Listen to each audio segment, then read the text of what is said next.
Councilors, please take your seats.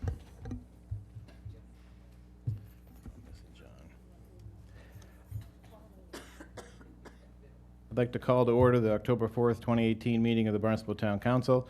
Please note that tonight's meeting is recorded and broadcast on Channel 18, and that in accordance with Mass General Law, Chapter 38, Section 20, I must inquire whether anyone is recording this meeting, and if so, to please make their presence known. Seeing none, please silence your devices. Madam Clerk, may we have the roll call? Councilors Biedenbender, Here. Crocker, Here. Cullum, Here. Dagwan, Here. Flores, Rapcrossetti, Present. Hebert, Present. Levesque, Neary, Here. Schnapp, Here. Steinhilber, Here. Tinsley, Wallace. Here. Thank you very much. Councilor Levesque is in the building. He's returning to the dais right now. Please stand for the Pledge of Allegiance and a moment of silence. I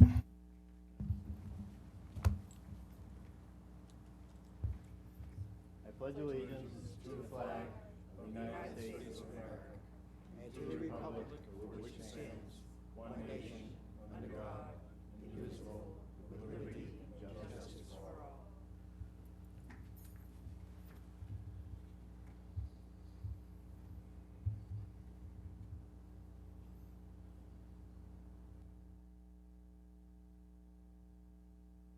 Thank you.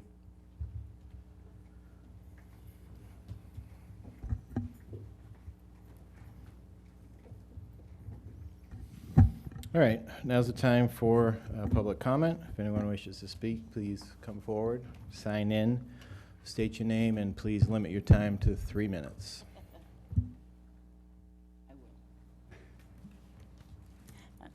Good evening. My name is Marianne Barboza, and I'm going to try to say this very calmly. Last meeting, I listened to the comments that several of you had, and I want to clarify some things, okay?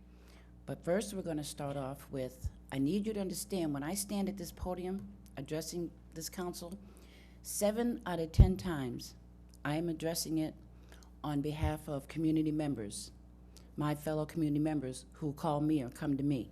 So I bring their issues forward. But we're going to start with, I never said it was just about race when people were having a rough time voting. I said it was about the censors. And what bothered me is people who have been active voting at every election, because they didn't fill out their censors, and to be told that they needed ID is wrong on any standards.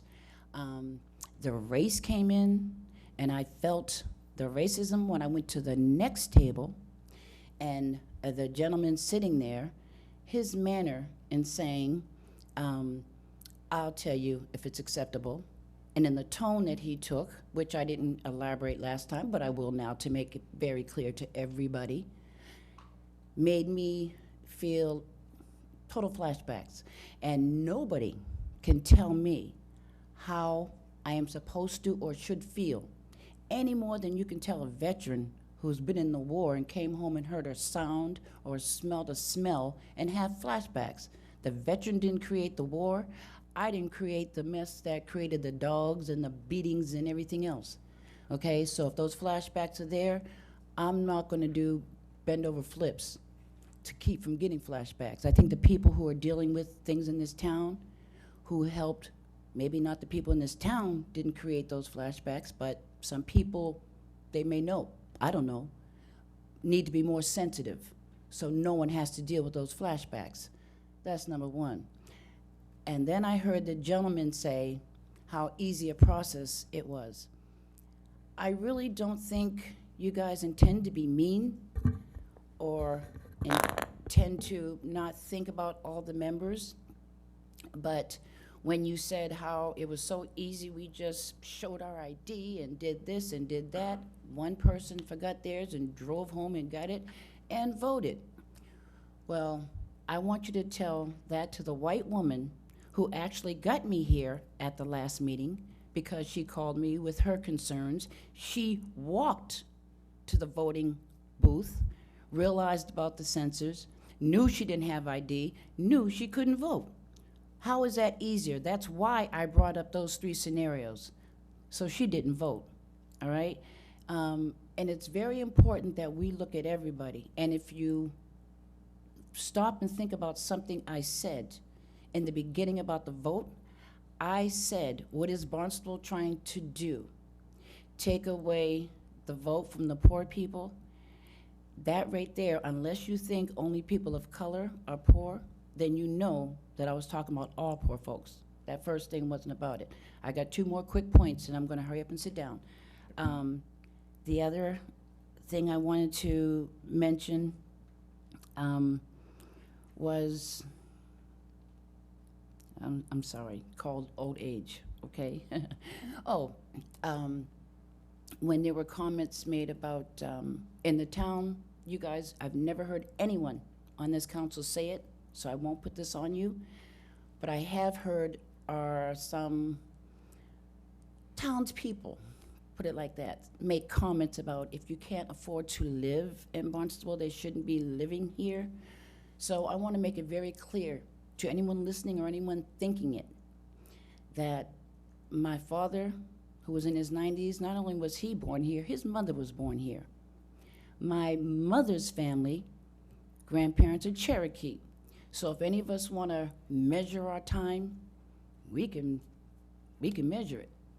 But I need people to really understand when you make certain comments, if you've never been hungry, you don't know what it's like to just want a piece of bread. And some of these people, some of the things that you say, and I know it wasn't meant to be hurtful. I know it wasn't. But you've got to think, it's not easy. That woman walked. And, and some very nice people downstairs and said, I should stay and listen to the responses.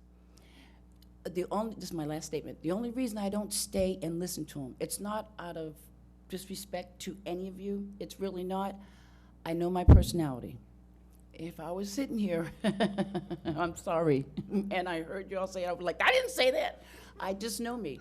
So it's best for me to go, and then I'll come back next meeting if I have to respond, okay? But just thank you. Just really, I hope I made it clear, okay? Thank you. Thank you. Anyone else wish to speak?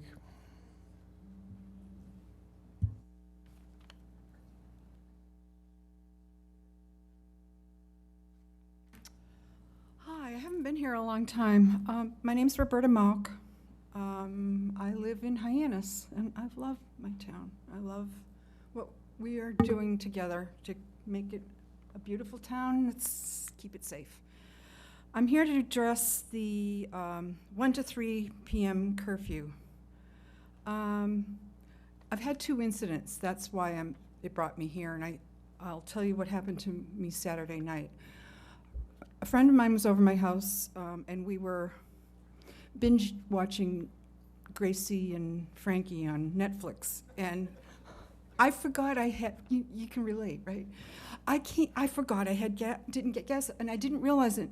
This is the second time I've been in this situation, till I got almost down to, on Willow Street down to 6A. She lives in Nubscusset, so she says, oh, don't go back to Hyannis. Go down to White's Path. So we drove down White's Path. We went all the way up 28. We get to Cumbies in West Yarmouth. Lights are on, going, yay! Lights on, no gas. Then I'm getting really worried, thinking, oh man, I'm gonna run out of gas. And it's, I have a friend to take home.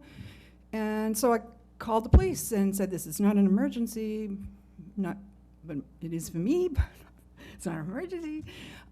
So they guided me to the one gas station, which was at Bobby Burns. And I never would have gone there. I didn't know, I didn't want to get all the way up, because if it had gone all the way to the highway and it wasn't open, I would have been out of gas. And I'm 67 years old. Do I qualify for a senior citizen? I don't know. So, at any rate, it's kind of unsafe for somebody elderly to be out making that mistake. But I want to go a step further than that. There was another time I was getting gas. Later on in night, towards the end of Memorial Day weekend, I went to 3 at least 3, maybe 4 gas stations that were out of gas, and that kind of freaked me out. I thought, where am I going to get gas, you know? So at any rate, my question is one of safety to the town. In the event of emergency, has the town considered readdressing the safety of a curfew in place that creates the business culture on the Cape of the 1950s with the population that we have today? Think about it. The 1 to 3 curfew kind of goes back to the 50s, you know what I mean, on Cape Cod? Where everything shut down. Used to be just in Brewster that was where it was that way, but now everything, and God bless us all. I mean, thank God for the curfew. It's probably saved so many lives. However, with the emergencies that we've had, storm-wise down in the Carolinas, the tsunami in Indonesia, I mean, we're just lucky it hasn't happened here. So Monday I got to work afterwards thinking, I need to go to the town and ask, what are we doing to prepare for emergency where we have so many people? I mean, we have an unusual, delicate, where we have, the traffic is just amazing. I mean, everybody, Cape Cod belongs to the whole world, not just the country. And we get quite a bit of people here. So let's try to keep it safe and think about that in planning. That's why I came here, to just really, remind us that, it's not always somebody else that has to deal with what other communities have dealt with. I mean, let's face it, remember the flooding we had we had some serious flooding. And and the last winter with those storms, I had a tree come down. I was praying by the door with my cat carrier, hoping that it would go in the right direction, and it did. It would have split my house in half. I have a little, my daughter calls. You gotta wrap it up. Okay, so anyway, that was my reason. Also, have there been any safety studies made available on the availability of fuel in the event of a crisis? So that's basically what I wanted to bring up. Thank you. Thank you. Anyone else wish to speak? Good evening. Wendy Northcross of the Cape Cod Chamber. And as I was walking in here tonight, I was thinking about over the last 3 decades, well, actually that's longer than you've been in existence, but over the last 30 years of my chamber career, I've stood before you asking for a lot of things. And walking in the building tonight, I was thinking, wow, this is like probably a baby book moment that I want to remember, because I'm not here to ask for anything. I'm basically here to thank you for your leadership and your progressiveness in looking at the Vineyard Wind project and creating an agreement with Barnstable to make this project happen. I think that too infrequently do we thank those who make the bold decisions, that make the hard decisions. And I think of the times that we in the town of Barnstable were shoulder to shoulder with you all in your fight to protect Nantucket Sound and make sure that when the day came that we had offshore wind, that we had well-sited wind, that it was where people wanted it, where it was going to truly benefit our community. And I do believe we have a project now in a place that has been under consensus as a good site. And I think that this project will not only jumpstart an incredible industry for Cape Cod, but it's going to be important for the entire country. This is a first in the country type of project. So I just wanted to thank you tonight. I know that the process is not over. I know your town manager is going to report out more, but I do want you to know that we're watching very closely and that we want to be continue to be partners to make this a reality and make it work for the town. It's I'm a resident, but I'm also a proud representative of the entire business community on Cape Cod. So I just wanted to thank you. Thanks. Thank you. Anyone else?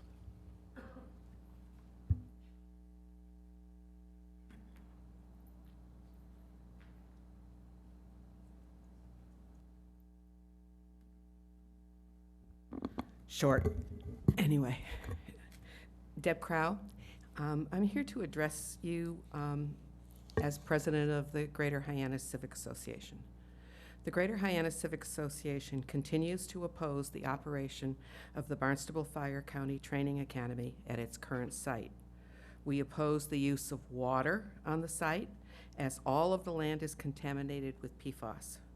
Water causes the PFAS to dissolve, and work its way through the groundwater and ponds to the drinking water wells of the Hyannis Water District and to the single aquifer of Cape Cod. The Barnstable County Fire Training Academy has not been a good citizen nor a good steward of our environment for a long time. In January of 2016, the Barnstable Patriot reported, even though it has polluted the water supply of the largest town on the Cape, cost the county more than $200,000, oh, remember this is 2016, a year to operate, and for years has been run with little oversight. A hand-picked task force has determined the Barnstable County Fire Training Academy should remain open. Little has changed since then. In fact, the cost to address the issues have increased substantially and are only paid for by the water ratepayers in the village of Hyannis, with some assistance from the county. Now that the Barnstable County Fire Training Academy wants to expand its services to other first responders from all over the Cape, they are not accurately reporting the contamination that exists on the site and the effort of using water anywhere on the site on the contaminants. At a recent Conservation Commission meeting, statements opposing the plans of the Barnstable County Fire Training Academy were made by DPW Director Dan Santos and Tom Cambereri, a water expert from the county. We encourage you to read their statements. I'll be leaving their statements with here. Among the points made are, problems with drainage have existed since 1998. Any requests to remediate them have been ignored. The entire area is contaminated with PFAS compounds at significantly high levels to leach concentrations of PFAS to groundwater above the health safety advisory limits of 70 per liter. The groundwater concentrations are significantly high at 2,300 and 4,500 for PWF3 and PWF4 respectively. The berm and capping proposed does not seem to have taken into account the water usage on the site. From 2011 to 2015, the annual water usage ranged from 418,000 gallons to 796,000 gallons. The proposed berm is 6 inches, while the water could easily be 7 to 12 inches. The only appropriate immediate control remedy is to declare a moratorium on all water use on the site. We can no longer sacrifice the water quality for Hyannis and the health of its residents so that the Cape's fire departments can train at the Barnstable County Fire Training Academy. Thank you. Thank you. Anyone else wish to speak? Can I have one You're more statement? way over time already, but quickly. Okay, one more quickly. statement. When you consider Vineyard Wind, please think of all that oil in the transformers that is right on the Hyannis well sites. Please make sure it can't get into the water. Anyone else wish to speak? Good evening. I'm Alan Feltham from Hyannis, and I'm the present chair of the BEDC, which is the volunteer commission that you are going to review tonight with the potential for elimination. I just wanted to make, I really don't have a prepared talk, but I wanted to make two things really clear. Transparency and democracy, two very, very threatened issues in our society at the moment. Now, whether you decide for efficiency or something else, it's necessary to eliminate the BEDC, which could be the first of many to come, so I understand, but I'm not sure of that. I think it's important to really think about what the effect is if you do that. These are televised commissions. People get the chance to talk openly. Granted, sometimes they get a little bit out of control. However, this is freedom. This is democracy. My college classrooms get a bit out of control. At the graduate level, occasionally. We have great discussions. And we have a tremendous amount of intellectual power in the BEDC, which is very, very interested in solving or attempting to recommend, as Mark Ells mentioned, in a think tank mode, a lot of the economic and social and socioeconomic problems of the day. So it's been in existence, I guess, since 1974. I've been chairman since 2018, the beginning. And at the beginning of the year, I put together goals and objectives for the group, which we hadn't had before. And they were reviewed by Eric. Eric is our liaison, and Jen was our liaison. Brett was a member at one point. So many of you have been involved in BEDC. I think it's a good group. I wouldn't have wasted my 5 years of time, believe me, because I'm not into necessarily political orientations. I'm an engineer and economist by training, and that's my interest. That's my sincere interest. So I just wanted to make those 2 points. Transparency is important, and if we lose visible volunteer commissions and committees, which again are televised, and if we continue to have liberties threatened in our society at all levels, it's not going to be a good thing. So I just want to leave you with that thought. Thank you very much, and make the right choice. Thank you. Anyone else wish to speak?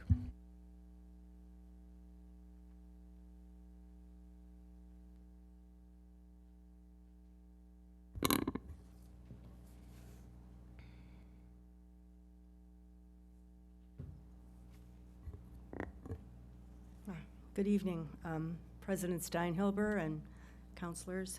I'm Sue Phelan. I'm from Green Cape, which is based in West Barnstable, a health and environment organization. I'm here this evening to invite all of you and every Cape Codder really to attend a screening of the film. I have given a poster here to the assistant town clerk.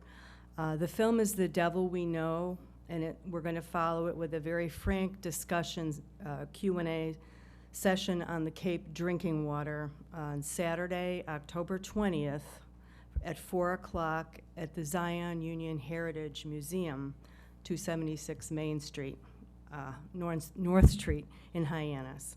This echo documentary comes to Hyannis from the Sundance Film Festival and follows one of the biggest environmental scandals of our time, involving a powerful chemical manufacturer, DuPont, that knowingly dumped chemicals into the drinking water supply of a West Virginia community. And the film follows how they fought back and all of the problems that they had to go through. I think that lawsuit went on for over a decade. So why is Green Cape and Sierra Club screening this film in Hyannis? That same chemical that was made by DuPont that got into the rivers and water in West Virginia was sold to other companies and manufactured into other products, a lot of different commercial products, including Teflon pans, but most importantly for us, that aqueous film-forming foam that firefighters use to fight fires and to suppress fires, but also for training.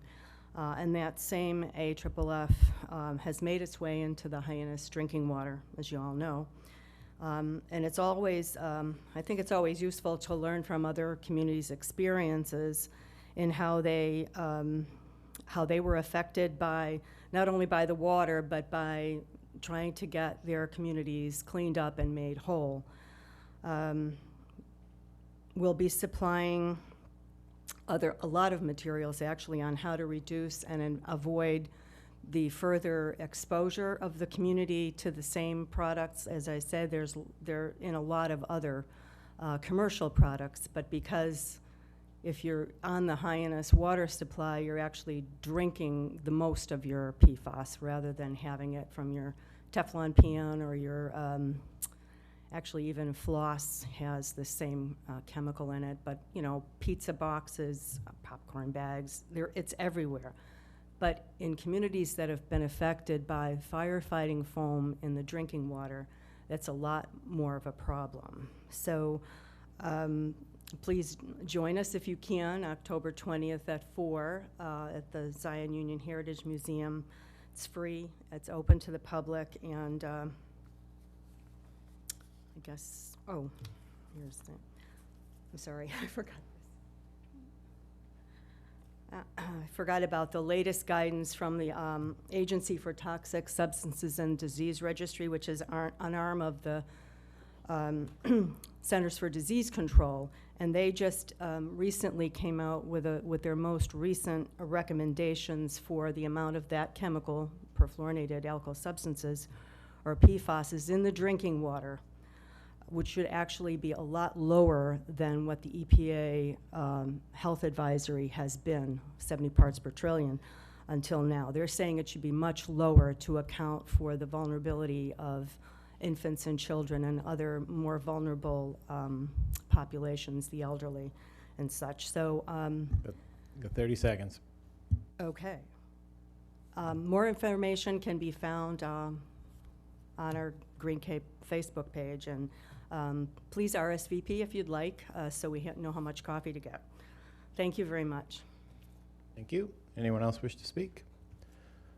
Seeing none, I'll close public comment. Is there any council response to public comment? Councilor Hebert? Thank you, Mr. President. As always, I want to thank anybody who comes and speaks at public comment. I usually try to make response to every time we have public comment because it's so critically important. We are elected to represent you, but that doesn't mean that we know exactly what you always want us to say or be talking about. So it's critically important that you continue to participate in public comment. And sometimes the blank look that we have, I'm not exactly sure what that's about. Maybe it's to say that we're not showing any favoritism, but I do try to look like I really do care, and because I do care. All right, so thank you very, very much for that. I really want to thank Deborah for taking the time to come and talk to us about this very, very important issue of the Fire Academy. And I think that the leadership of our town has been very, very concerned about it. You are absolutely correct. I've talked to specialists in the field. Capping the so-called area that they would do the spraying of the water is not going to control the spread of that water at the academy.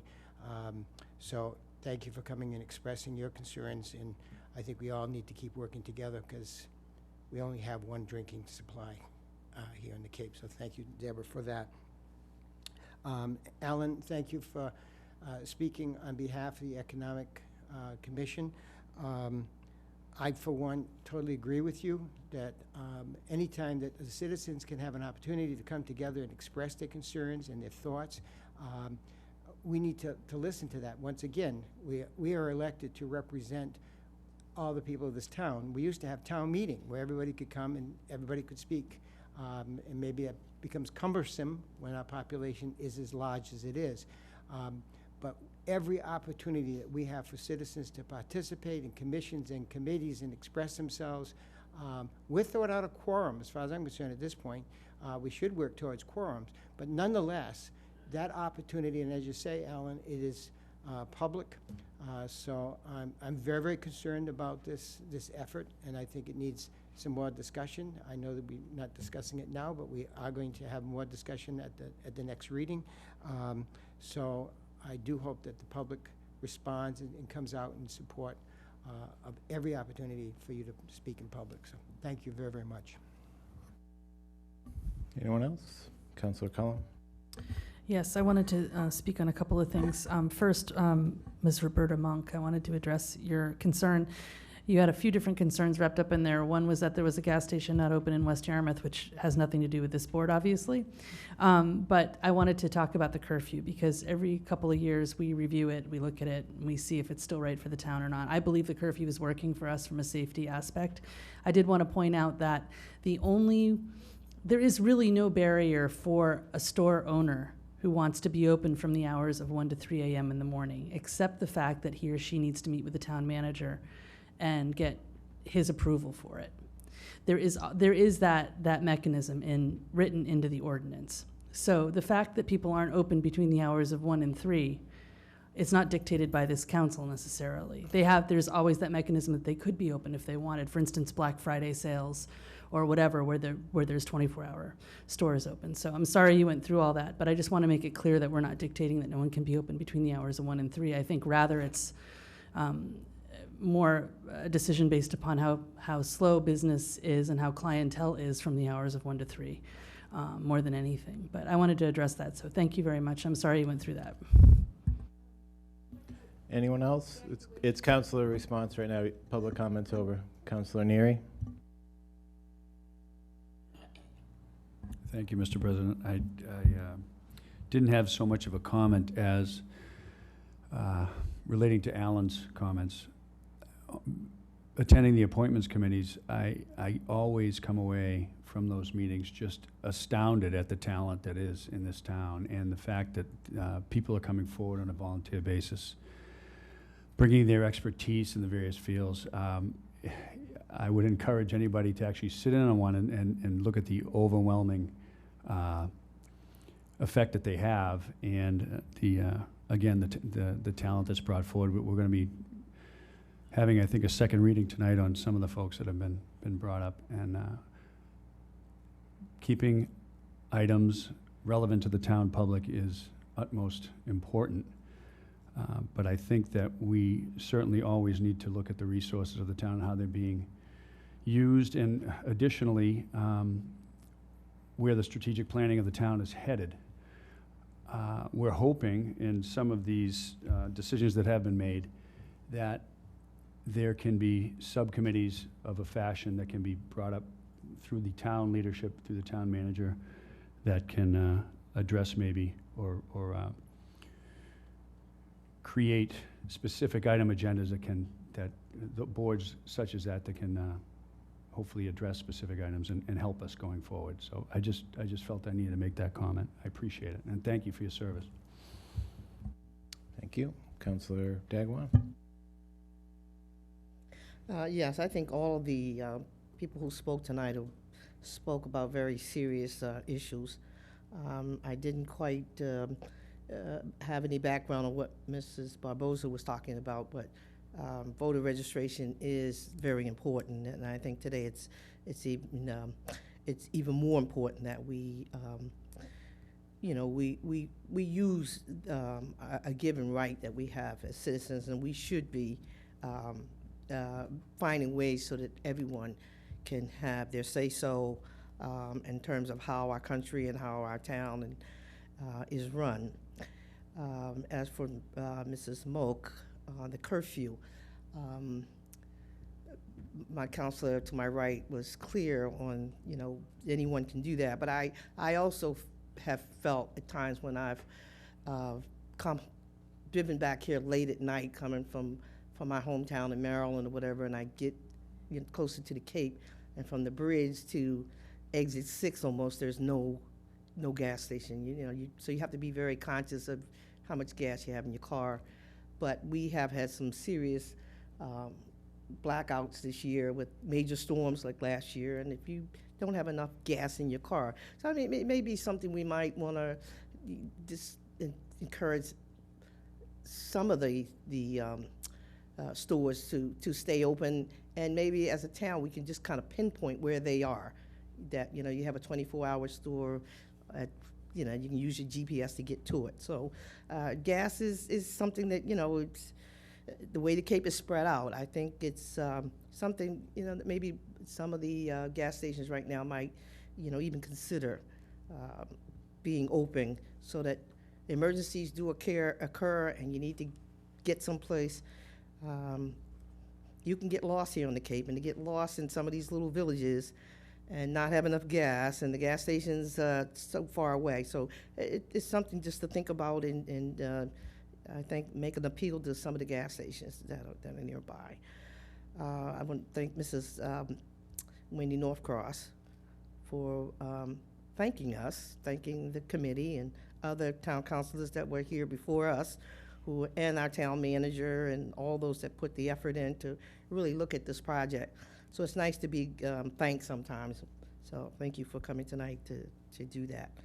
It lifts my spirits. Thank you.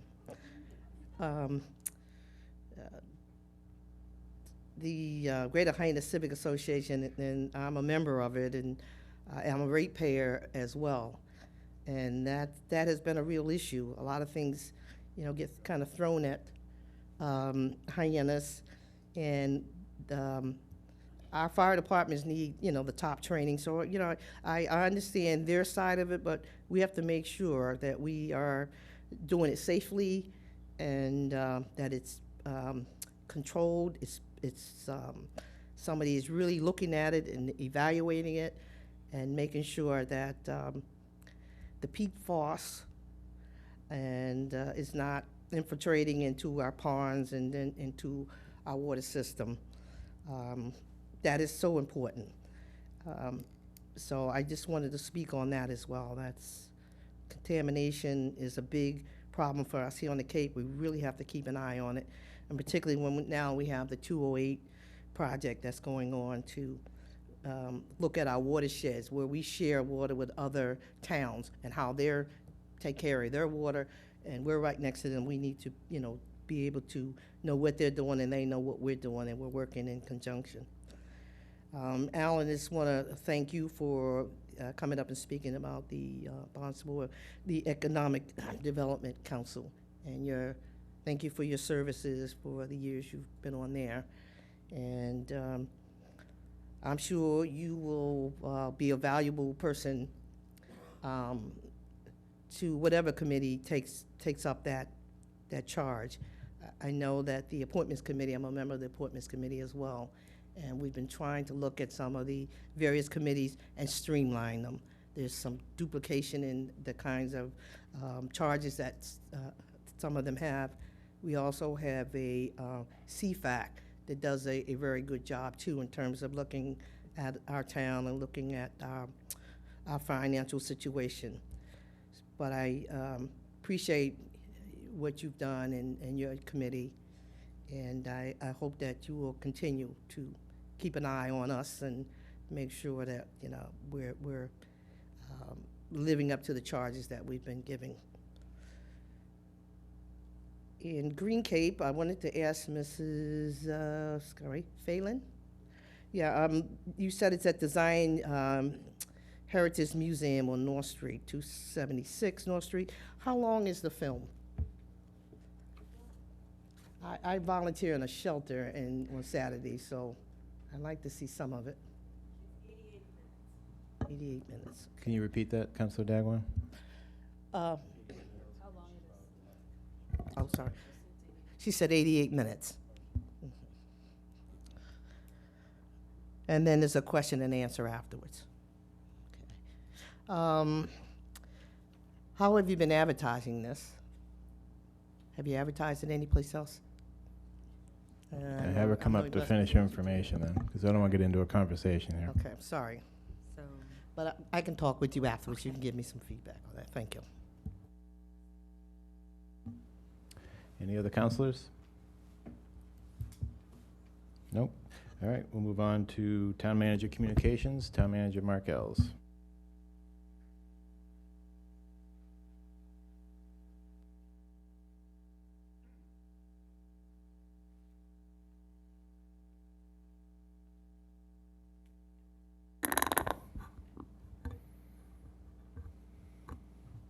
Welcome, Mark.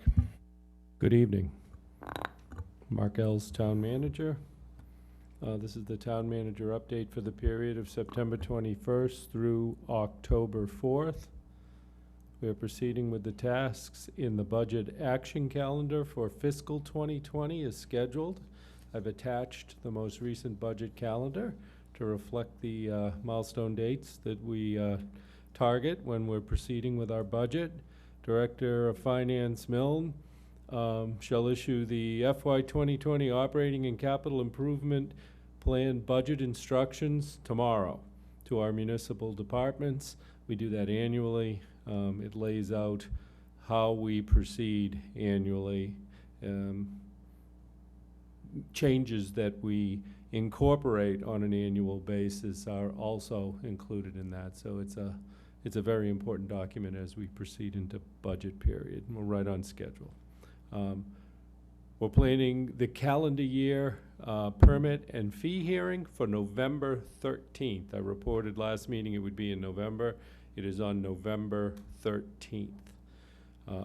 Those are calendar year fees, not fiscal year fees.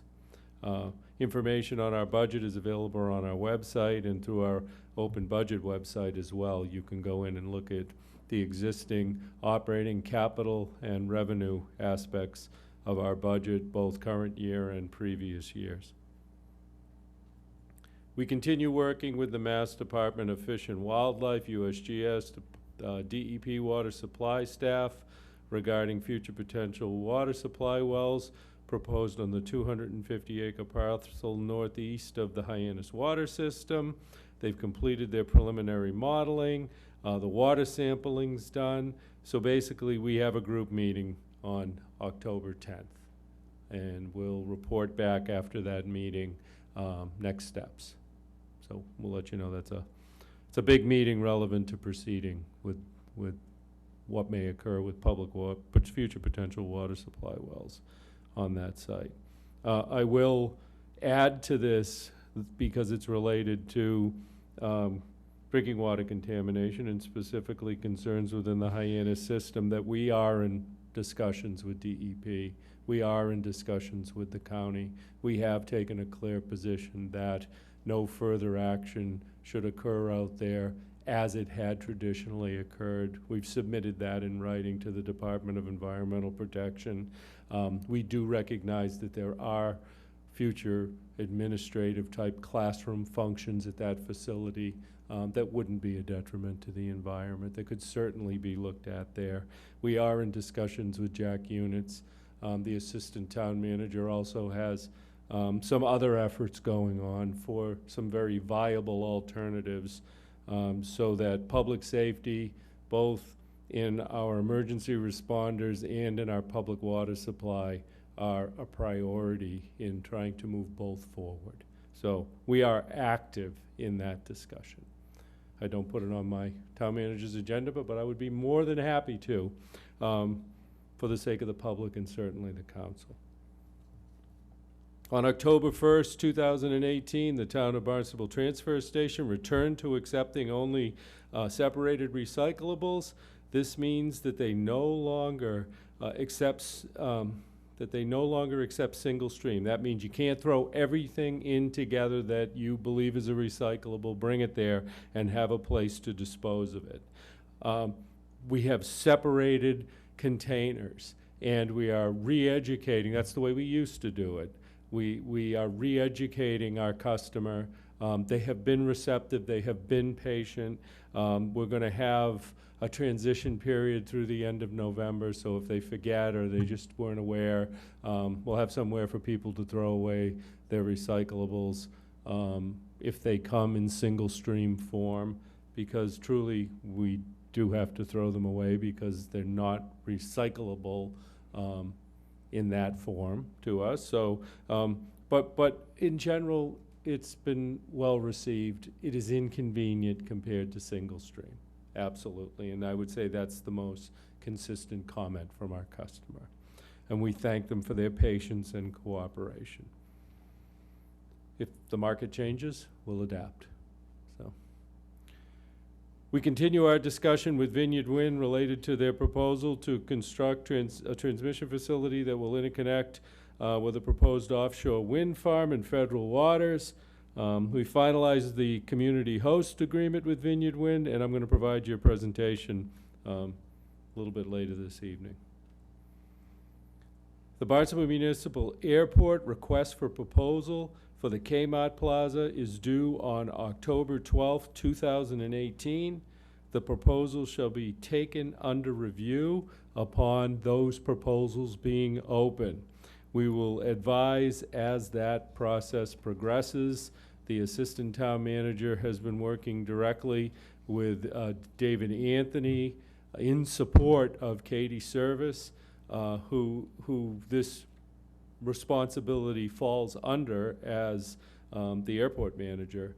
And I can try to answer any questions you may have, but Andy is here as well, so he could probably get into more detail than I can. As a reminder from the town clerk, the town of Barnstable early voting for the November 6, 2018 election begins on Monday, October 22nd, 2018 at 8:30 a.m. through 4:30 p.m., Monday through Friday at the town clerk's office, and ends on Friday, November 2nd, 2018, beginning that day at 8:30 and ending at 4:30 p.m. Extended early voting hours are on Tuesday, October 23rd and October 30th until 8 p.m. at the town clerk's office. The town clerk's office will be the centralized tabulation facility for the early voting ballots. Early voting information will be published in the Cape Cod Times. Town clerk, I'm not sure if you're ready, Janet, to address issues, but Ann said she'd be more than happy to. If there are any questions, she's not here this evening. On September 25th, I met with the Board of Health to provide a comprehensive water management plan update and further discuss the proposal to eliminate or modify Chapter 36 of their regulations or their ordinances, protection of saltwater estuary interim regulation. We are scheduled to attend the October 23rd, 2018 Board of Health meeting for action on the said proposal. We'll keep you advised of our progress on that matter. I've given you a couple of updates. Post the upcoming meetings, I will do the same as well. We haven't had a lot of questions on this.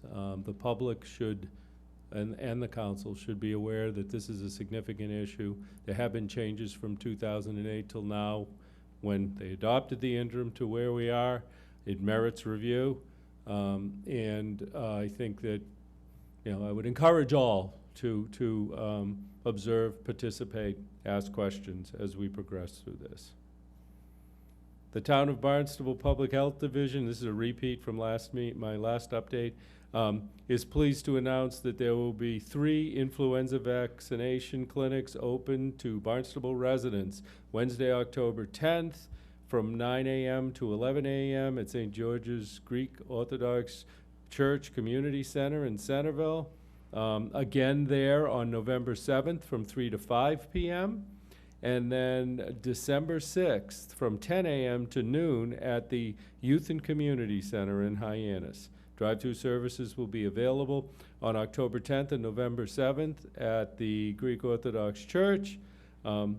Consent forms will be available at the Public Health Division office, at the Senior Center, and on-site at each clinic, and the fee is $3. We are still progressing on the West Barnstable Civic Association request to stock the river herring back into the Mill Pond in West Barnstable, and I believe on the 18th of October we'll hear from Marine Fisheries as to whether that is going to occur this spring. So I'll give you an update maybe at a future council meeting. I'm not quite sure. Let's see, it's the 4th, so the 18th. So I may know that day. If I know that day, I'll find out of the next meeting. That would be good news. Earlier this year, myself and our Director of Planning and Development, Elizabeth Jenkins, came before you to talk about your strategic plan, to talk about one of the priority areas within your strategic plan, economic development, and told you that we would like to come back with you with specific initiatives, objectives, that we would focus the volunteer resources of our community on specific to these areas. And what I've attached to this document is we've developed an action plan to initiate, implement, and deliver specific objectives associated with the town council's strategic plan priority areas. The specific request is to create, for the town council to create ad hoc committee to work with and advise staff and ultimately report back to the town council on stated objectives in the area of economic development. I've attached 3 active objectives that we have, that we would like participation of an ad hoc committee in. It would be beneficial to us, and we await your consideration of this request. The specific areas are related to efforts we have in developing a better understanding of doing business in Barnstable, and engaging those various areas of our community, our business community, in participating in a, when I use the word objective, I mean a specific achievable task with a stated time frame that's measurable, that we take that outcome, we incorporate into our implementation plan, and then we utilize it as a control mechanism, basically, to measure how well we're progressing toward that objective. And it's time to look at developing these types of strategies, linking them back to our various programs and services, and then measuring ourselves as we progress toward them. We're also working with the Hyannis, another area is working with the Hyannis Area Chamber of Commerce and the Cape Cod Chamber of Commerce to develop a new branding identity for the town of Barnstable as it relates to doing business in Barnstable. There was grant money from the Greater Hyannis Chamber of Commerce that we've engaged the Cape Cod Chamber so that we are collectively identifying this identity and then sharing it as we communicate out to business to look to Barnstable to come here and participate in what we offer. And then finally, and it was a result of our BEDC meeting, it was a result of efforts I've made recently from various efforts we've had with committees, both regionally, state, and local, to look at how we can get high-speed internet into our downtown, and more broadly, how we need to be planning it in the future into our infrastructure. And so we would like to focus an effort there. We had identified a gap here down on our Main Street and North Street.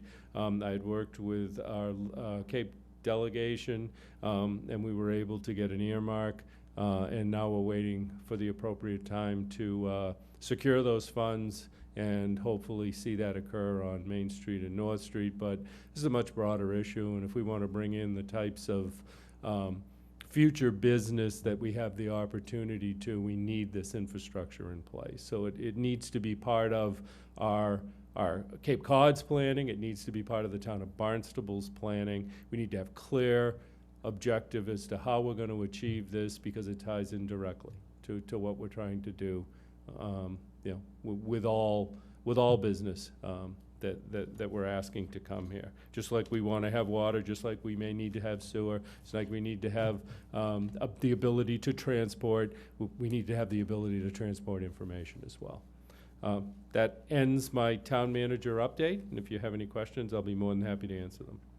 Thank you, Mark. Before we do questions, I always want to give Jan an opportunity to give an update from the town clerk's office. I did speak with Ann today. She and I went over the early voting. As of today, we are open also for absentee balloting over the counter, so people can come in and fill out the form, put you in the wrist computer, and give you a ballot right over the counter. You can vote today up until the election, and we will put those absentee ballots into the vault and keep them, and then process them out according to state law. Again, early voting. It starts October 22nd, goes to November 2nd. It's 8:30 to 4:30, Monday through Friday, and we're going to have extended hours, as the town manager said, on 2 of the Tuesdays, the 23rd and the 30th, till 8 o'clock at night. That's it. Thank you very much. Thank you. I'll have the town manager back. Mark, I appreciate the update tonight. A lot of it was very timely, and I definitely appreciate the update on the economic development efforts. I know we had the presentation back in May, and your staff's been working on that over the summer. And we just had our strategic workshop, and everything's always new growth dollars. That's our #1 mantra. So I'll be happy to work with you to form a presidential ad hoc committee to get this moving as fast as possible, and to reach out to folks in the community that can, serve on that committee. So I'll be happy to work with you on that. Any councilor questions for the town manager? Councilor Bienbender? Thank you, Mr. President. Thank you, Mark. one question and one request. The question is, what time is that Board of Health meeting on the 23rd? 3 p.m. Okay, thanks. And then the request is, and you mentioned it as something you could do regarding the Fire Training Academy and alternatives. That would be great if you could put that on the agenda for an upcoming meeting. Thanks. Anyone else? Councilor Hebert? Thank you, Mr. President. Mark, I really want to thank both you and Assistant Town Manager for your work on the Fire Academy and your strong position and your leadership on that, and the alternatives that the Assistant Town Manager is working with. I really appreciate your effort on that. Mark, when we go to the Smart Hyannis Task Force, am I correct in saying that the $350,000 supplemental budget that was worked on by our delegation and with your cooperation, that did pass? So we do expect that $350,000 to come through or not? It is identified in the, I believe, the economic bond bill. So it is at the discretion of the Secretary and the Governor as to whether that, when and if that is released. So we have a whole list between the environmental bond bill and the economic bond bill of various projects that have been approved and have not been released yet. So what we are doing is we are working both with the Secretary of either EEOEA, who's Matt Beaton, or with Housing and Economic Development, who's Jay Ash, and then we're correspondingly working with our delegation and looking for the appropriate time to make the push to get the money released. Now, it's always very important that it's a real project ready to go. And so we need to show that. I believe in the case of this, based on discussions I've been having now for about 6 months, very active discussions, I believe that is a project that is ready to go and can be done actually within months of securing the funds. That's the Main Street, North Street. So it's a timing thing right now, and we're hopeful that it'll happen sooner rather than later. But no, nothing's a given until the money is formally released. Thank you. Councilor Cullum? Yes, thanks for the presentation, Mark. I would like to second the request that maybe instead of doing only a presentation on the Fire Training Academy, that you included in your notes to us, because it's one of those things that we need constant communication about it so that we know that the drinking water is a priority for everybody. I know it is, but we need to make sure that everybody's aware of that. The other thing I wanted to ask was the flu clinics. Are we advertising to the general public about those and Facebook and papers and everything? Yes, so everybody knows? everywhere that we have access to. Cool. And then the last thing was, with this ad hoc committee, how long are we expecting the ad hoc committee to last? Is it based upon completion of a particular task? Is it one task? Is it several tasks? How much input from, how do people apply? All these things. It's a council, a committee, so it would It's going to go be a through a presidential council committee, process. so that'll be determined by the president. So if people are interested in having their names considered, then how do they reach out to us? Through the council office or the town manager's office. But there's certain industries in here that we're looking for representatives from. So we'll begin that process. I think we have some people already in mind. So then I would ask any constituent of mine that is interested in serving on any of these to reach out to me directly, and I can usher it through the system and get it to the town council office. Thank you.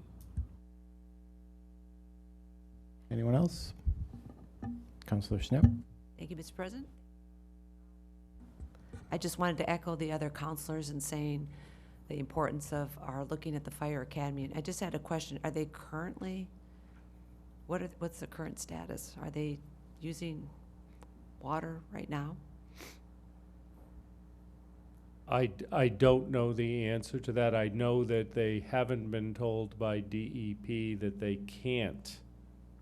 So there was the word moratorium used. I think we need to be aware of where various authorities lie. We are trying to work with DEP and the county, and quite honestly, they are being cooperative in their discussions with us. They are working with us. But certainly, we believe that they can't return, even if it were a clean site, they can't return to what was done formally. And part of our discussion is that we would like to see it returned to as clean of a site as possible. And that's an ongoing discussion with the Department of Environmental Protection, and that's where the authority lies. I have a quick question for Janet. Last year or 2 years ago, I believe there was an opportunity for Saturday voting, for the early voting. Was that considered, or was that just not that effective? We did look at that. It wasn't as effective as you have mentioned. So that what we decided, actually Ann decided, that Tuesdays would be more effective, leaving open to 8 o'clock, because people would have the opportunity for the extended hours. Saturday, 2016, the numbers were not great for a return on that. All right, thank you. Councilor Neary? Thank you, Mr. President. This actually might be directed towards the President. On the FY calendar, it indicated the joint school committee meeting. Has there been a date set for that? Do we have a new date for that? Date for what? A school committee meeting, the joint school committee That's meeting. going to be, I believe, the first meeting in November. Thank you.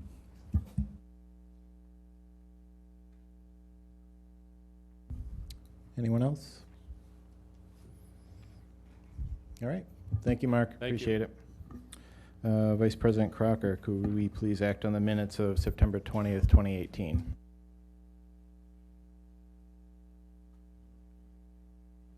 Yes, thank you, Mr. President. In our packets tonight, we have the drafted minutes of the Town Council meeting September 20th, 2018. I raise to vote them into the record. Have a second? All those in favor of approving the Town Council meeting minutes of, go ahead. Sorry, a correction, just to note that under public comment, Marianne Barrows is Marianne Barbosa. Please, thanks.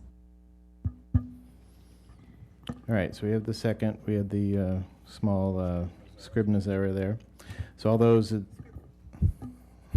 favor of approving the Town Council meeting minutes of September 20th, 2018? Opposed? One abstention? One abstention. All right, any council communications, announcements? Councilor Lebec? Thank you, Mr. President.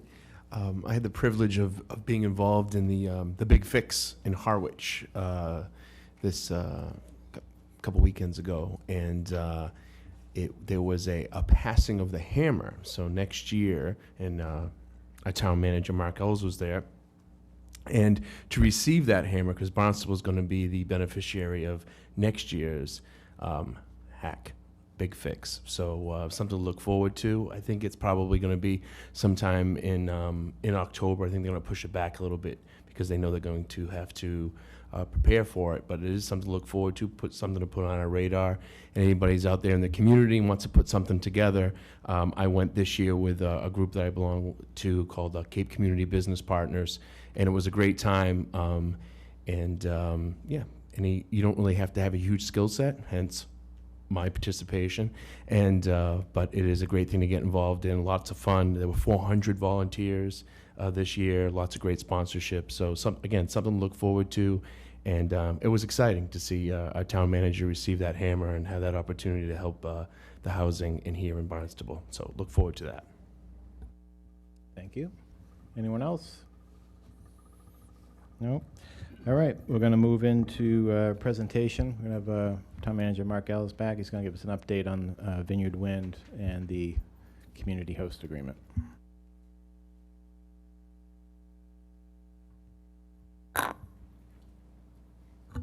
Good evening, Mark Ells, Town Manager. Thank you for this opportunity to give you an update on the Vineyard Wind Community Host Agreement with the town of Barnstable.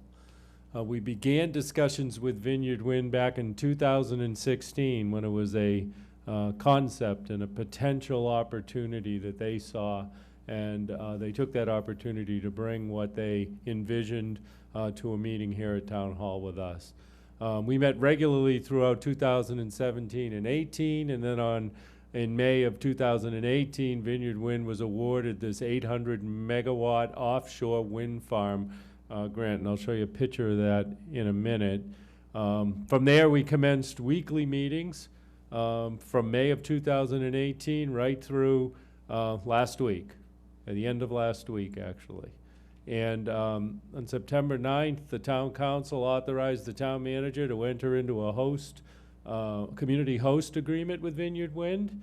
Our primary focus going into this host agreement, and it really had been carried forward from our initial discussions with Vineyard Wind, is to prevent an interconnection to the cable by others into the system. We had spent a long time not allowing a prior project to proceed because of the location of the wind turbines. We didn't want to jeopardize, us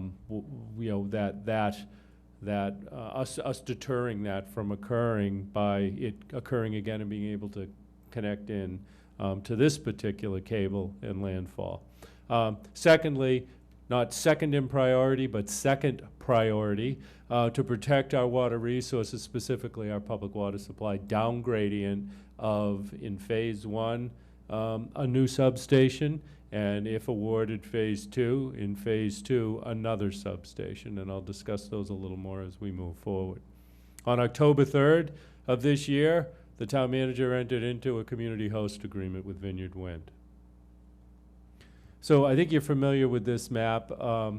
This is this is southeast of Martha's Vineyard. I think it's about 14 miles or so. The darker blue area is the awarded area to Vineyard Wind to construct the wind farm. I wanted to point out where this is in relation to the island, point out that we currently have a landfall in Barnstable. It actually landfalls at Calmus, at Ocean Street, and runs up Ocean Street north, through about 5 miles of our streets. I was actually here when the project was done. I think I closed out that project. I didn't initiate it. I didn't negotiate the host agreement. It was a simple host agreement, certainly in comparison to the current one that we've just worked through. But still a good one, good project. We've had no issues with that project. It's important to know that. A lot of people don't even realize we have a landfall right here in Barnstable already. There it is. That's what it looks like. So probably could fix some of that crack ceiling, but other than that, that was what was that, almost quite a few years ago. So the discussion that we've had with Vineyard Wind relevant to the host agreement, and Charlie McLaughlin is really here tonight because I anticipated perhaps that you may have sorry, I'm standing on a pen I dropped. Charlie McLaughlin is here in the event that you want to get into the various processes that are proceeding concurrent with this and will continue to proceed. You probably know that they're in the middle of ESFB hearings, Energy Facility Siting Board hearings. That goes through the month of October. And Charlie was there today, I believe, and I think it's important if you have questions you can ask about that. That has nothing specifically to do with the host agreement. Indirectly, yes, it does, because us agreeing to support the process of Vineyard Wind progressing through their alternatives for landfall, for routing of cable, and for construction of substation will weigh heavily into that decision-making process. But they are separate processes. There's a MEPA process, and also I believe a NEPA process. There's a federal and a state process going on to review this from an environmental standpoint. Tagged on to the end of our community host agreement, you have orders this evening related to both the consideration of an easement at one of the landings in our community, Colville's Beach, and then also a concurrent process for Article 97 disposition of that parcel for the landfall of a subsurface cable. Those are outside of the host agreement, but I'll describe to you as I get into the host agreement how that relates. It doesn't negate the host agreement, it changes the end result of the host agreement. So I thought in written word, I would give to you what I believe to be the results of the host agreement, and then I'll give you some details, but I didn't write all the details down because the details will depend on the outcome of the project, and we don't know the outcome of the project yet, meaning where it will landfall, where it will route. We do know that in phase one, the substation will be located, regardless of the landfall of the route, at Independence Park substation location. That's in the town of Barnstable. So from the beginning, I said one of our primary focuses was to protect our drinking water supply. It has been our concern with any substation in the town of Barnstable that they be closed systems, they be contained systems in the event that there is a failure of the substation. Fortunately, in this project, the cable that they use is solid cable. There's no fluid. A lot of times they put fluids in cables. In this case, they do not. So that's good. We don't have the concerns about those breaking, leaking, creating a contamination threat. They do have fluids at the substation. So 2 parts of what we've discussed with Vineyard Wind have been related to containing the substation with modern standards and discussing an appropriate host fee to reflect what we believe to be the risk of having that substation located upgradient of our town water supply and our general water resources.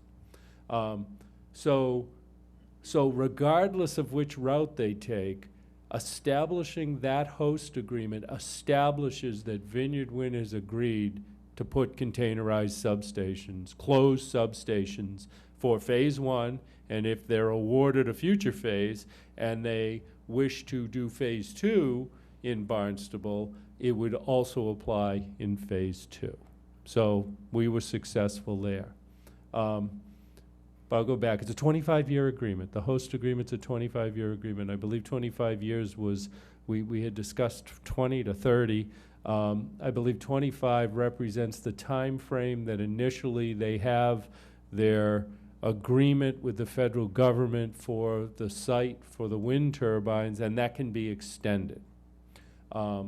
But the initial is 25 years, so our host agreement was, ultimately we landed on 25 years. And in that, the town agrees to be supportive of Vineyard Wind as it moves through the numerous federal, state, regional, and local processes required to secure approval of the proposed project. And the town agrees to bring forward through the town council for consideration an easement for and Article 97 disposition of land at Colville's Beach for the purposes of subsurface cable landing. Now, that in no way obligates the town council to do that. We will bring this forward, and tonight we have a first reading for both of those for town council consideration. On the Vineyard Wind side, Vineyard Wind agrees to restore and repair all lands and assets, so that's our roads, our parking lots, structures, et cetera, impacted by their project or projects, because there could be a phase two, to the town, to the town's identified standards, and agrees to install containerized substation or stations for its phase one, and if awarded phase two project. Will not permit any entity that generates energy from a location within Nantucket Sound to connect to their transmission line and to pay us fair compensation and a host fee for this said agreement. So in general, that's what the community host agreement achieved. Again, I've already stated these, but 2 primary objectives: prohibit future interconnections and protect our water resources. Secure a fair host fee under alternative scenarios. Contemplate future phases in the project And again, anticipated extension, what happens beyond year 25? Most likely there would be another 25-year extension if the technology and if the asset is still viable, and if the company is still interested in continuing. So relative to the host fee, I've told you about the other accomplishments that we've had within it to prohibit the interconnect and to protect the water resource through the containerized substation. The host fee varies depending on which scenario evolves into their project. With the approval of the easements and the Article 97 disposition, I believe that the Covell's Beach Landing will be a primary site. I believe that Vineyard Wind anticipates that, though I am not the proponent and I do not speak for them. And so within the host agreement, there is a host fee of up to $16 million that they will pay us. There's actually a calculation in there that in any given year, we're looking to get, we know that on average, based on preliminary projections of the value of their asset, we are looking somewhere between $710,000 and $950,000 a year in new tax dollars from phase one. On top of that, we're looking at about $500,000 a year in a host fee. Now, if the taxes are on the lower end of that, meaning more towards $750,000, they'll be paying in any given year $1.534 million to us. So they'll get to the $16 million faster over the life. Once they hit $16 million in the host fee, in the first 25 years, they're done. For us, the sooner we get our money on that aspect, the better. And so that's phase one. They also anticipate that they are in a very good position to receive phase two. The same deal applies in phase two. So if phase one and phase two end up coming to Barnstable, would be a containerized substation at Independence Park. There would be another containerized substation, not at Independence Park. They're looking at the Oak Street substation in that case. We don't know the specific route of the cable at this time. We would have to work with Vineyard Wind on that. We do know the landing location. It would be through the easement at Covell's Beach. We would be looking at replicating that same agreement again.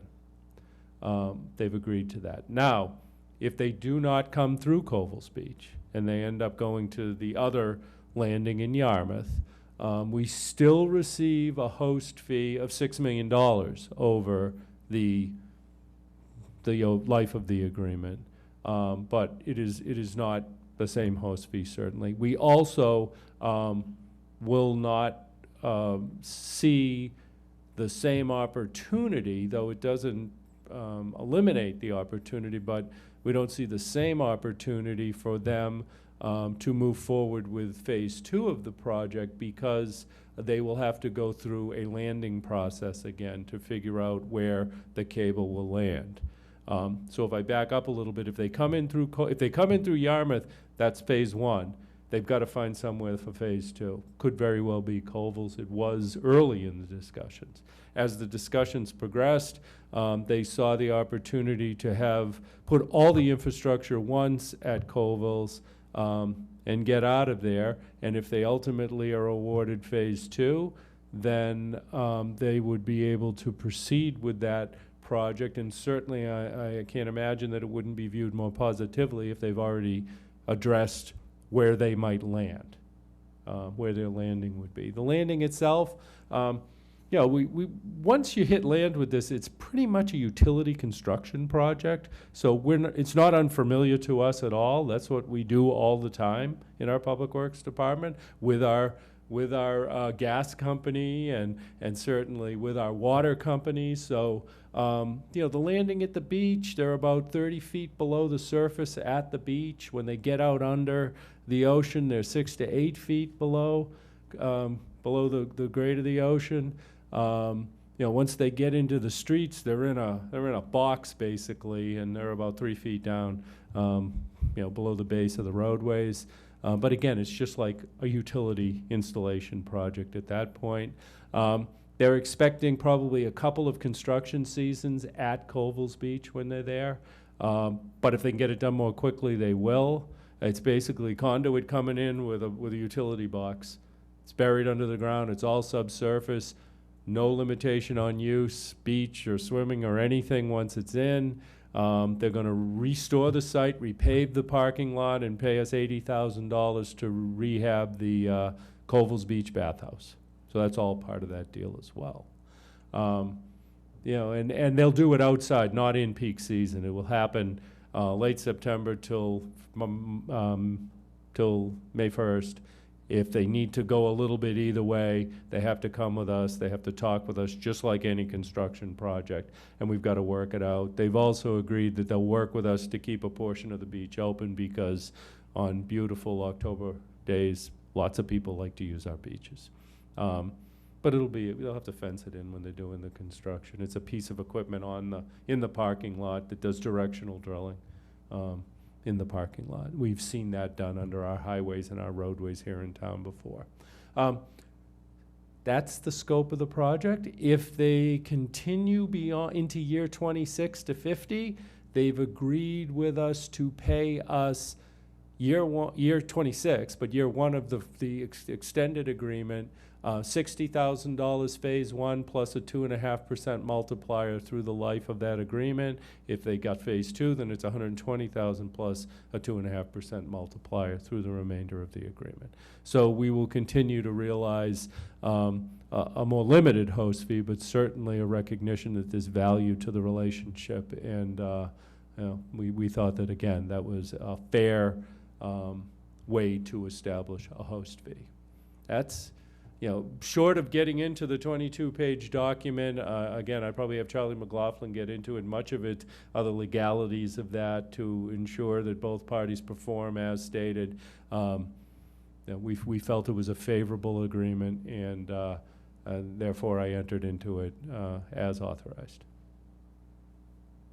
Thank you. Thank you, Mark. I don't think we need to get too far in the weeds on legalities, but are there any general questions for the town manager? Councilor Biedenbender? Thank you, Mr. President. Thanks, Mark.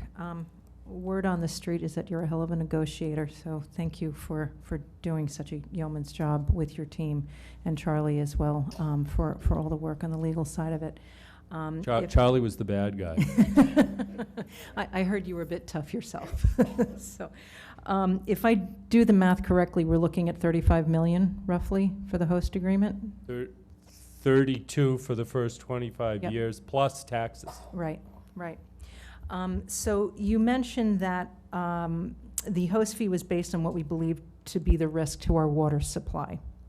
And so what my question is that in a bad case scenario where we have an issue, is money being put aside to remediate that issue? Would we be, you know, are we, from that money coming in, will we be putting aside some money to protect ourselves in case something does happen? And if something does happen, who is responsible? Is it us, or would it be Vineyard Wind to deal with the issue? There's no, they are not removed from liability Okay. with this agreement.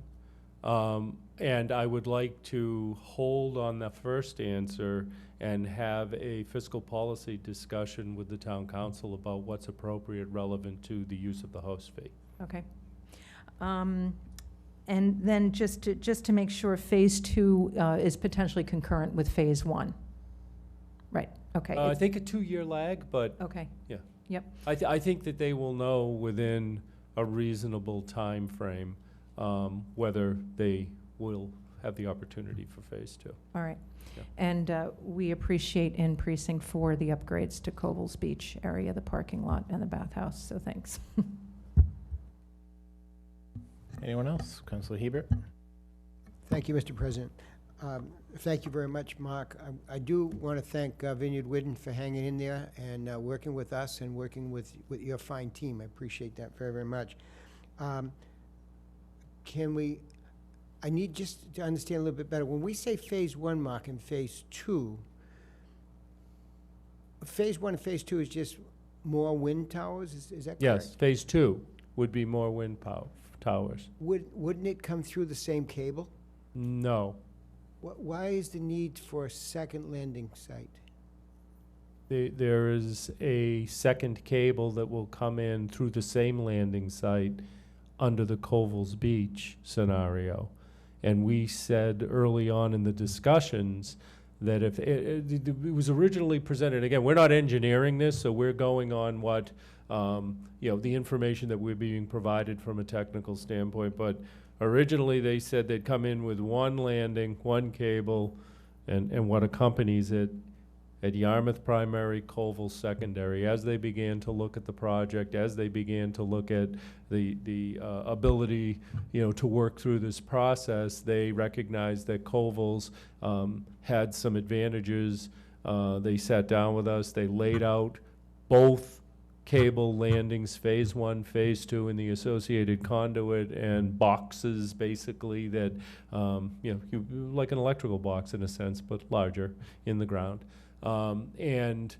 We said, and they said, it was kind of we agreed in discussion, let's do this once, let's disturb our public once, you take the risk that phase two will never come, you benefit by having both in the ground if phase two does come. They said absolutely, makes all the sense. Site gets restored, public doesn't get disturbed, except they gotta pull some wires and hook this up in the boxes that are already in the ground. All right, so in other words, we wouldn't dig the streets up again. We wouldn't dig the parking lots up, and we wouldn't dig, from my understanding of what's been proposed, they are going to look to run the conduit for phase two in the street up to a logical juncture in our roadways where they would take a different route than the phase one route to the Independence Park station. So ultimately, they would come back and pick up where they left off and continue that route in the roads up to the Oak Street station, build another substation there, and they would be held to the same standards of restoration of all assets that we have held them to in the first phase. Okay, so thank you very much for that. That's really clear, well done. Can we only imagine us, Cape Cod, being the first offshore wind, what that's going to mean to every other project that goes into play? People from California, from all of our coasts, at both sides of the country, are going to be coming to Cape Cod to see this setup. It's just going to be awesome. I don't think there's any other word for it. And as we look forward to the future, we're going to have a lot of environmental problems. Endless energy is going to be needed, whether it's to purify water or to protect us. And this is going to be just an awesome opportunity. So awesome. Thank you. Thanks for your good work. I would like to mention as well that I did call Dan Kapnick in Yarmouth upon signing so that this would not be a surprise. He and I met this morning to review it in detail. And so he and I have a very good, close working relationship on all issues. And it was actually at the I think my assistant said, "Did you call Dan yet?" And I said, "Oh," so I did. And then we met. And so that was good. He helped me out here, staying on task. So that went very well. I wanted you to know we did that. Also, Vineyard Wind will be here for your discussions of your easement and Article 97 disposition at the next, on the 18th, so that they can provide any and all information you will need. So between now and then, any questions that arise, I'll be more than happy to share them so that they can prepare for that. Anyone else? No? All right. Appreciate the update, Mark. Great work on that. Thank you. And your whole team. Thank you. All right, we're going to move into the orders of the day. Councilor Rapcasetti, could you please read item 2019-030, please? Thank you, Mr. President. This is old business, may be acted upon. Item 2019-030, appointments to a board, committee, or commission. Resolved that the town council appoints the following individuals to a multiple member board, committee, or commission. Infrastructure and Energy Committee, Paul Caniff, Centerville, is a regular member to a term expiring 6/30/2020. Ed Eigner, Centerville, is a regular member to a term expiring 6/30/2021. Barry Gallus, Katuitt, is a regular member to a term expiring 6/30, that's a Scribner's on the index, 2019. Gordon Starr, Barnstable, to a term expiring 6/30/2021. Recreation Commission, Brendan Burke, Centerville, is a regular member to a term expiring 6/30/2021. Tanya Dawson, Barnstable, is a regular member to a term expiring 6/30/2021. Barnstable Youth Commission, Piper Hunt, as a regular student member to a term expiring 6/30/2019. Lucas McCauley, as a regular student member to a term expiring 6/30/2019. Jenna Schmidt, as a regular member to a term expiring 6/30/2019, as read. Second. I have a second. Vice President Crocker? Mr. President, I'd move that we bifurcate the nomination of Infrastructure and Energy Committee, Paul Caniff, DMD of Centerville. Second. I have a second. Mr. President, I'd ask that we move the nomination to November 15th. Dr. Paul Caniff is a very valued member of our community who currently is serving on 2 other important boards. He's made known his personal struggle with his beliefs versus the town and the council's requests for due consideration and process. I believe this process just needs time to play out, and it's my hope that these are no issues at all for the appointment vote and discussion in the future. All right, so I have a second on the bifurcation. All those in favor of bifurcating Paul Caniff of Centerville and moving that nomination to our meeting on November 15th.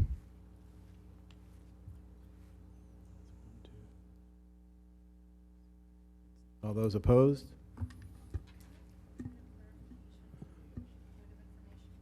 Yep, go ahead. Can you just explain the bifurcation process, please? Go ahead, you made the motion. Yes, Mr. President. Bifurcation is an opportunity on the very first read for us to set aside a nomination as it comes together as a package, because we get this enlarged package with many different votes.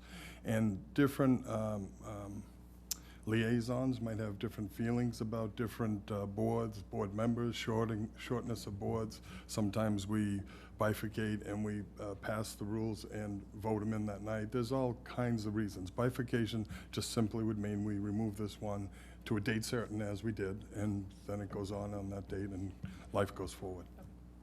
Thank you. All right, so I guess I got to call for a revote on that if there was some confusion on that. So this is a motion at a second to bifurcate Paul Caniff of Centerville to the appointment of Infrastructure and Energy Committee and to move that nomination to November 15th. All those in favor? All those opposed? Okay, that's unanimous. All right, so now we're back to the original item, item 2019-030. All those in favor of this item as amended? And that is unanimous. Mr. President, can I just mention that Piper Hunt is actually here in the back row for the Youth Commission? Thanks for being here again tonight. You were here at the last meeting as well. Earlier night tonight.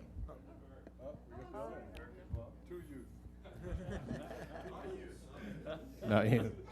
Councilor Levesque? I have the privilege of coaching with Brendan Burke, and we've been there's been a little tag teaming going on, trying to get him involved. So he's Barnstable born and bred, and been involved in youth sports, either participating, worked with Barnstable Recreation, coaching for a number of years, and I'm looking forward to having him here on the Recreation Commission. Thank you. Councilor Dadwan? Yes, Mr. President. These 2 candidates, is it possible that they could come up and say something, accept their position? Any little thing you'd like to say, you're welcome to come up. You could tell us why you joined or whatever. Come on up. Thank you. All right, we're going to move on to the next item. Councilor Rapkasada, could you please read item 2019-031? Wait a minute. The president would. Mr. President, I There's think. a lot of side conversations going I on think there. What, would, In the past, we've given those who have been nominated and who have accepted, if they show up and they want to say something, Okay. so I'd like to see these two, Go they're ahead. willing to come up and say something. I didn't hear you say that because we had side conversations. Oh, yeah. I'm sorry. Go ahead if you'd like to say something. That's the green button and talk in the mic. Just press the, Just hit the green button right underneath the microphone. Just tell her why you There joined. you go. Nope, there you go. Or what do You you can like? pull the microphone down. I'm Piper Hunt, and thank you for nominating me. Piper, can you tell, Piper? Congratulations. Well, you're in now. You, Mr. President, if Councilor I may, Rappacetti. Ms. Hunt was much more exuberant in her, I know it's late in the hour and you need to get home because you have a school day tomorrow, but thank you for your willingness to serve, Piper. Thank you, Piper. I wanted to mention that she's an 8th grader, which Yes. is fantastic to have young people, starting out in the 8th grade and getting involved in our schools so early. Congratulations. Thank you. All right, now we're going to move on to the next item, item 2019-031. Councilor Rappacetti, could you please Yes, read Mr. that? President, this is also old business may be acted upon. Item 2019-031, reappointments to a board, committee, or commission. Resolved that the town council reappoints the following individuals to a multiple member board, committee, or commission. Hyannis Main Street Waterfront Historic District Appeals Committee, Sarah Colvin Hyannis, as a resident of Hyannis, a regular member, resident, to a term expiring 6/30/2019. Hyannis Main Street Waterfront Historic District Committee, Dave Colombo is a Hyannis business owner member to a term expiring 6/30/2021 as read. Second. I have a second. This is item 2019-031, reappointments to board, committee, or commission. All those in favor of this item? And that is unanimous. Vice President Crocker, could you please read item 2019-032 and refer to a joint hearing with the planning board on November 1st, please? Yes, Mr. President. New business, refer to a joint public hearing with the planning board on 11/1/18. It's 2019-032, amending Article 5, Chapter 20, Section 25 of the zoning ordinance to revise the regulations for highway business district as written. And there is one Scribner's error. I would love to have Councilor Dagwan added also as a sponsor, please. As noted. I have a second. All those in favor of referring item 2019-032 to a joint hearing with the planning board on November 1st, 2018? And that is unanimous. Councilor Levesque, could you please read item 2019-033 and refer to a second read on October 18th, please?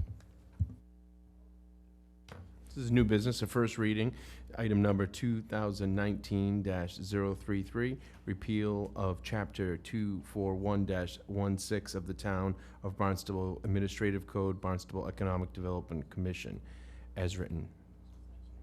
I have a second. All those in favor of referring item 2019-033 to a second read on October 18th, 2018? And that is unanimous. Councilor Dagwan, could you please read item 2019-034, refer to a second read on October 18th, please? Yes, Mr. President, item 2019-034, excuse me, approval of a change of purpose to allow the grant of an easement to Vineyard Wind LLC and a parcel of land, namely that portion of Koval Beach and shown on Assessor's Map 225 as parcel 006. And this is being moved to a second reading on October the 18th. I have a second. All those in favor of moving item 2019-034 to a second read on October 18th, 2018? And that is unanimous. Councilor Biedenbender, could you please read item 2019-035 and refer to a second read on October 18th, please? Thank you, Mr. President. This is new business, first read, item number 2019-035, order to petition the General Court of the Commonwealth to enact special legislation approving the grant of easement to Vineyard Wind LLC in a parcel of land, namely a portion of Covell's Beach, as shown on Assessor's Map 225 as parcel 006. I have a second. All those in favor of referring item 2019-035 to a second read on October 18th, 2018? And that is unanimous. Councilor Cullum, could you please read item 2019-036 and refer to a second read on October 18th, please? Yes, I'd like to open and refer to a second read on, October 18th. Item number 2019-036, approval of a grant of easement to Vineyard Wind LLC in a parcel of land, namely a portion of Covell's Beach, as shown on Assessor's Map 225 as parcel 006, as written. I have a second. All those in favor of moving item 2019-036 to a second read on October 18th, 2018? And that is unanimous. And that ends the orders of the day. Our next regular meeting is Thursday, October 18th, 2018. Do I have a motion to adjourn? So moved. All those in favor? Have a good night, everyone.